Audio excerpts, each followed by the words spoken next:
నమస్తే, welcome to KK news. నేను శ్రీదేవి. ఎన్నికల్లో వైసీపీకి ఘోర పరాజయం ఎదురైంది. ఇప్పుడిప్పుడే ఓటమి నుంచి తేరుకుంటున్నారు ఆ పార్టీ శ్రేణులు. ఇటువంటి తరుణంలో పార్టీ అధినేత జగన్ సమూల ప్రక్షాళనకు దిగాలని భావిస్తున్నారు. క్రమేపీ పార్టీలో మార్పులు ఇస్తున్నారు, కీలక నియామకాలు చేస్తున్నారు, పార్టీ పరంగా కొన్ని నిర్ణయాలు తీసుకుంటున్నారు. తాజాగా రాష్ట్ర వ్యాప్తంగా కొత్తగా కొన్ని నియామకాలు చేపట్టారు. 175 అసెంబ్లీ స్థానాలకు గాను ఆ పార్టీ 11 స్థానాలకే పరిమితమైంది. ఊహించని పరాజయంతో పార్టీ శ్రేణులు నిరాశతో ఉన్నారు. ఇక కొందరు నాయకులు అజ్ఞాతంలోకి వెళ్ళిపోయారు. సీనియర్లు సైతం మౌనం వేయడం లేదు. కొందరు పార్టీలో సైతం యాక్టివ్ గా లేరు. దీంతో వారి స్థానంలో కొత్త వారిని నియామకం తప్పనిసరిగా మారింది. ఈ పరిస్థితుల్లో జగన్ పార్టీలో మార్పులకు శ్రీకారం చుట్టడం విశేషం. ఇక వివాదాస్పదమైన నియోజకవర్గాల్లో ఇన్ఛార్జీలను సైతం మార్చుతారని జగన్ స్పష్టమైన సంకేతాలు పంపుతున్నారు.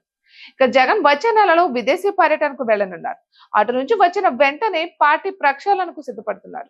అందులో భాగంగా తాజాగా కొన్ని నియామకాలు చేపట్టారు.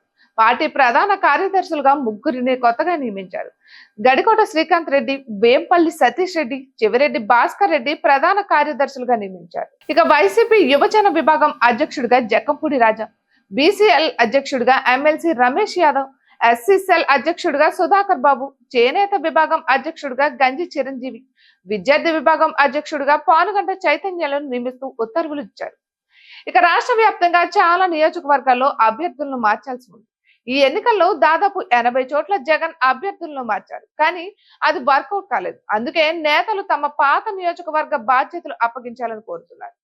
ఇప్పటికే కొందరు పేర్లు మార్పు చేశారు. క్రమేపీ వారి జాబితాను ప్రకటిస్తున్నారు. ఇక విదేశాల నుంచి వచ్చిన వెంటనే జగన్ పార్టీలో సమూల మార్పులు తీసుకువచ్చే అవకాశాలు కనిపిస్తాయి. ఇక రీజనల్ ఇన్ఛార్జీలతో పాటు జిల్లా పార్టీ అధ్యక్షులను మార్చనున్నట్టు తెలుస్తోంది.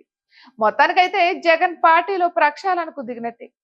ఇక పార్టీలో ఉన్న వారితో రాజకీయం చేస్తానని, కూటమి ప్రభుత్వం పోరాటం చేసేందుకు సిద్ధంగా ఉన్న నేతలకు ప్రాధాన్యం ఇస్తానని జగన్ సన్నిహితుల వద్ద చెబుతున్నారు.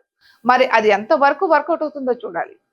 ఇటువంటి మరెన్నో వీడియోస్ కోసం కేకే న్యూస్ తెలుగు ఛానల్ ని సబ్స్క్రైబ్ చేసుకోండి.